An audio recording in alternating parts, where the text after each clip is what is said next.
토요일 새벽 예배를 하나님 앞에 올려드리겠습니다. 말씀은 시편 81편 1절부터 16절까지 말씀입니다. 우리의 능력이 되시는 하나님을 향하여 기쁘게 노래하며 야곱의 하나님을 향하여 즐거이 소리칠지어다. 씨를 읊으며 소고를 치고 아름다운 수금에 비파를 아우를지어다. 초하루와 보름과 우리의 명절에 나팔을 불지어다. 이는 이스라엘의 율례요 야곱의 하나님의 규례로다. 하나님이 애굽 땅을 치러 나아가시던 때에 요셉의 족속 중에 이를 증거로 세우셨도다. 거기서 내가 알지 못하던 말씀을 들었나니 이르시되 내가 그의 어깨에서 짐을 벗기고 그의 손에서 광주리를 놓게 하였도다. 내가 고난 중에 부르짖음에 내가 너를 건졌고 우레소리의 은밀한 곳에서 내게 응답하며 무리바 물가에서 너를 시험하였도다. 내 백성이여 들으라. 내가 내게 증언하리라. 이스라엘이여 내게 듣기를 원하노라. 너희 중에 다른 신을 두지 말며 이방 신에게 절하지 말지어다.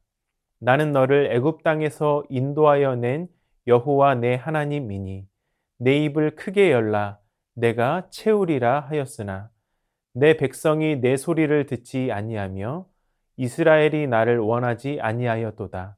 그러므로 내가 그의 마음을 완악한 대로 버려두어 그의 임의대로 행하게 하였도다. 내 백성아 내 말을 들으라. 이스라엘아 내 도를 따르라. 그리하면 내가 속히 그들의 원수를 누르고 내 손을 돌려 그들의 대적들을 치리니 여호와를 미워하는 자는 그에게 복종하는 채 할지라도 그들의 시대는 영원히 계속되리라. 또 내가 기름진 밀을 그들에게 먹이며 반석에서 나오는 꿀로 너를 만족하게 하리라 하셨도다. 아멘. 우리와 함께 하시는 하나님은 삶을 풍성하게 채우시는 하나님이십니다. 말씀에 순종하며 위대하신 하나님을 높여드리며 나아갈 때 채우시는 하나님의 그 은혜를 경험할 수 있게 됩니다.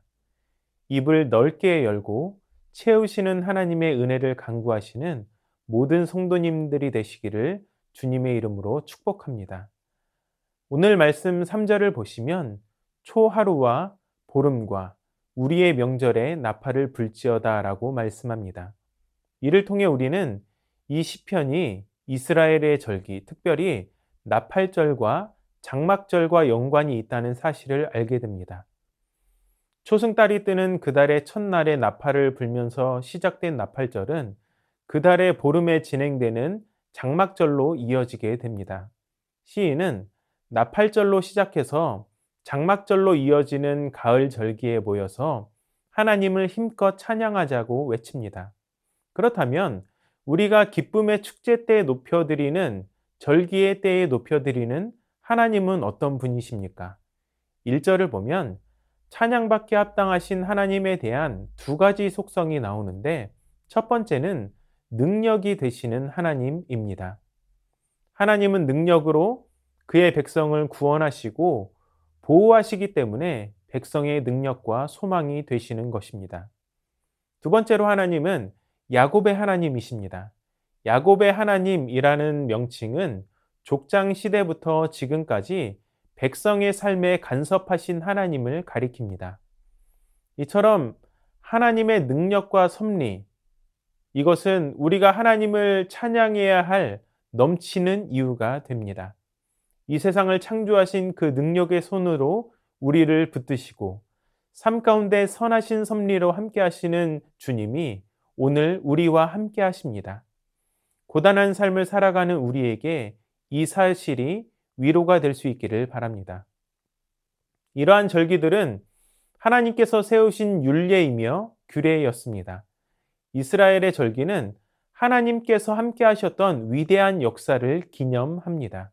특히 5절은 출애굽과 관련하여 말씀하고 있습니다. 하나님이 애굽 땅을 치러 나아가시던 때에, 즉 애굽 땅을 심판하여 이스라엘 백성들을 그곳에서 인도하여 내시던 때를 말합니다. 출애굽 사건을 통해 하나님은 이스라엘 어깨를 무겁게 했던 짐을 벗기고 그 손에서 광주리를 놓게 하셨습니다. 하나님은 이스라엘에게 쉼과 해방을 주셨습니다. 애굽에서는 바로를 신의 현현으로 인식했습니다. 이스라엘은 신의 현현인 바로의 업적을 높이기 위해서 강도 높은 부역에 동원되었습니다. 애굽의 신이었던 바로는 이스라엘을 무거운 노역으로 내몰며 돌보지 않았지만 하나님은 백성의 어깨에서 짐을 내려주시고 손에서 광주리를 놓게 해주셨습니다. 헛된 것을 위해 고통받는 이스라엘을 구원하시고 더 이상 헛된 것을 위해 수고하는 인생이 되지 않도록 하셨다는 것입니다. 우리가 누구를 높여드리고 찬양해야 할지는 너무나도 자명하게 보여지는 것입니다. 특별히 7절은 그들이 고난 중에 부르짖을 때 하나님께서 그들을 건져주셨다라고 말씀을 하고 있습니다. 또한 하나님은 무리바 물가에서 너를 시험하였도다라고 말씀을 하고 있죠. 그곳은 물이 전혀 없던 장소였고 거기서 이스라엘은 하나님을 시험하고 그분과 다투며 불신앙으로 반응했습니다. 그런데 오늘 말씀을 보면 오히려 하나님이 그들을 시험하셨다고 말씀을 하고 있습니다. 이는 그들의 반응이 하나님이 시험하신 것의 일부라는 뜻입니다. 즉, 출애굽과 그것에 따르던 모든 여정과 시험은 하나님께서 그의 백성에게 율법을 따르는 삶을 준비시키려는 과정이었던 것입니다. 여러분, 출애굽한 이스라엘의 여정을 한번 생각해 볼까요? 하나님은 애굽의 속박에서 이스라엘을 구속하셨고 홍해 바다를 건너 시내 산으로 인도하셨습니다. 또한 가는 길에서 그들의 믿음을 시험하셨고 하나님의 말씀을 따르는 삶을 준비하셨습니다. 그래서 8절은 내 백성이여 들으라 내가 내게 증언하리라 이스라엘이여 내게 듣기를 원하노라고 말씀하고 있습니다. 무엇을 들으라는 것일까요? 출애굽과 하나님의 구원의 역사입니다. 하나님이 증언하시겠다고 합니다. 이를 통해 하나님은 말씀에 대한 순종을 요구하고 계신 것이죠. 하나님은 그저 아무런 목적도 없는 맹목적인 믿음을 요구하고 있지 않습니다. 그들의 역사에 충분히 개입하셔서 구원하시고 지금까지 지켜주신 것을 토대로 자, 이제는 너의 믿음을 보이라 라고 말씀을 하고 있습니다. 순종하라는 것입니다. 그래서 하나님은 율법으로 다시금 돌아가십니다. 9절은 10계명 중에 1, 2계명을 다시 한번 상기시키는데 어느 누구도 그 무엇도 하나님과 같이 하느니 다른 신을 두지 말고 우상을 섬기지 말라는 것입니다. 역사 속에서 이렇게 함께 하시며 순종을 요구하셨던 하나님은 우리를 채우시는 분이시기도 합니다. 내 입을 크게 열라 내가 채우리라. 이처럼 하나님은 구하는 자에게 흔들어 넘치도록 주시는 좋으신 분이십니다. 마태복음 7장 7절을 보면 구하라 그리하면 너희에게 주실 것이요 찾으라 그리하면 찾아낼 것이요 문을 두드리라 그리하면 너희에게 열릴 것이니 라고 말씀하고 있습니다. 또 마태복음 7장 11절을 보면 너희가 악한 자라도 좋은 것으로 자식에게 줄 알거든 하물며 하늘에 계신 너희 아버지께서 구하는 자에게 좋은 것으로 주시지 않겠느냐 이렇게 말씀하고 있습니다. 야고보서 1장 5절은 이렇게 말씀하죠. 너희 중에 누구든지 지혜가 부족하거든 모든 사람에게 후히 주시고 꾸짖지 아니하시는 하나님께 구하라. 그리하면 주시리라. 아멘. 성경의 약속은 이러한 소망을 주고 있습니다. 그러므로 우리의 삶 가운데 삶의 결핍이 있다면 하나님께 은혜를 구해야 합니다. 반드시 채우고도 남는 은혜로 채워주실 하나님이시기 때문입니다. 그런데 문제는 순종하지 않는 강팍한 마음에 있습니다.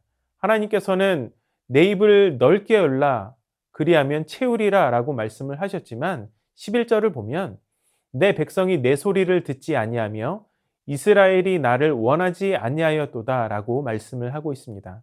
입을 열기만 하면 채워주시겠다고 약속하셨는데 이스라엘은 순종하지도 않고 하나님을 원하지도 않았습니다. 그럼에도 주님은 이스라엘을 계속해서 내 백성이라고 부르십니다.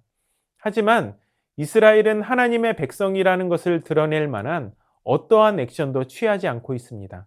그래서 하나님은 위대한 역사를 목격했음에도 순종하지 않는 그들의 완악함을 내버려 두십니다. 그러므로 내가 그의 마음을 완악한 대로 버려두어 그의 의미대로 행하게 하였도다. 이는 그들의 고집스러움대로 그리고 자신의 꾀대로 살도록 방임하신다는 것을 의미합니다. 하나님은 늘 변치 않는 모습으로 그 자리에 계시지만 우리는 너무나도 자주 은혜를 잊고 눈앞의 상황에 불평하거나 원망을 할 때가 많이 있습니다. 나아가 시인은 이러한 역사의 정황을 청중에게로 가져옵니다. 이는 오늘 우리를 향한 하나님의 말씀이기도 합니다. 13절을 보면 내 백성아 내 말을 들으라 이스라엘아 내 도를 따르라 아멘 이렇게 말씀을 하고 있습니다. 과거에 이스라엘은 채우시는 하나님을 거절했지만 너는 하나님의 말씀을 듣고 순종하라는 것입니다. 그렇게 하면 하나님께서 모든 대적들로부터 구원할 것입니다. 또한 우리를 둘러싸고 있는 모든 인생의 역경과 어려움, 고난에서 우리를 이기게 할 것입니다. 여호와께 복종하는 채 하는 악한 자들은 잠깐 왕성할지 모르지만 하나님의 백성의 시대는 영원히 흥왕하고 계속될 것입니다. 15절의 말씀처럼 말입니다. 무엇보다 우리에게 필요한 모든 것들을 한없이 주실 것입니다. 오늘 본문에서 우리는 신실하신 하나님을 따르지 않는 이스라엘의 불순종을 봅니다. 능력과 선하신 섭리로 그들을 인도하셨음에도 순종을 통해 입을 넓게 열면 채우리라는 복된 약속을 받았음에도 불구하고 그들은 하나님의 말씀 듣기를 거부했고 불순종했습니다. 여러분, 오늘 우리는 어떻습니까? 고단한 인생에 함께 하신 주님의 은혜를 수없이 체험했지만 금방 은혜를 잊어버렸던 이스라엘과 같은 모습이 있지는 않습니까? 이 시간 기도 가운데 나아가시며 언제나 우리 인생의 가장 든든한 버팀목이 되어주셨던 주님의 은혜를 하나하나 떠올려 보시기를 바랍니다. 현재의 바쁜 삶에 그 은혜에 무뎌졌다면 잠시 삶의 속도를 늦추고 주님의 은혜를 되새겨 보시기를 바랍니다. 그리고 주님을 향하여 넓게 입을 열고 과거의 은혜가 아닌 오늘의 은혜로 채워주시기를 간구하시기를 바랍니다. 넘치도록 채우시는 주님의 은혜가 왕성하게 부어질 것입니다. 이 귀한 은혜가 가득한 이 새벽 또 하루가 되기를 주님의 이름으로 축원합니다. 말씀을 기억하시며 다 함께 기도하겠습니다. 하나님께서 행하신 일, 주신 은혜를 잊지 않고 늘 순종하는 삶으로 영광 올려 드리게 하여 주시옵소서. 주님을 향하여 넓게 입을 열고 풍성하게 채우시는 은혜를 마음껏 누리게 하여 주시옵소서.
나라와 열방을 위해서 기도합니다.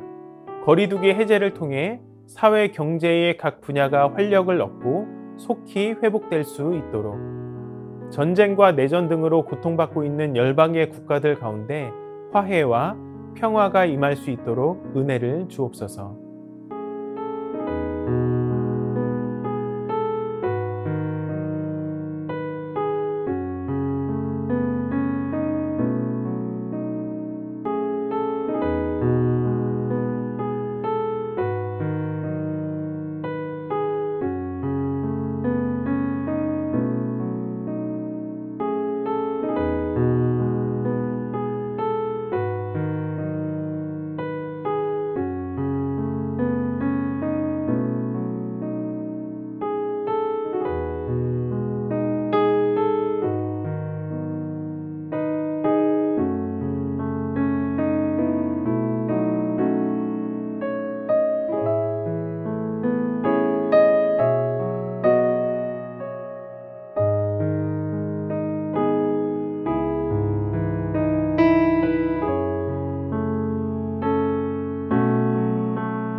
교회를 위해서 기도합니다. 가정의 달 5월에 진행되는 모든 주일 예배와 행사들 가운데 앞서가시는 은혜로 기쁨과 감사가 넘치는 한 달이 되도록 153 성경 읽기를 통해 공동체성을 회복하고 하나님을 더 깊이 알아갈 수 있도록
선교사님들과 환우들을 위해서 기도합니다.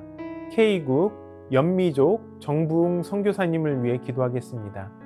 러시아어와 카자거 공부에 진보가 있게 지혜를 부어주시옵소서. 교제하고 있는 현지인들에게 좋은 소식을 전할 수 있는 마음과 환경을 허락하여 주시옵소서.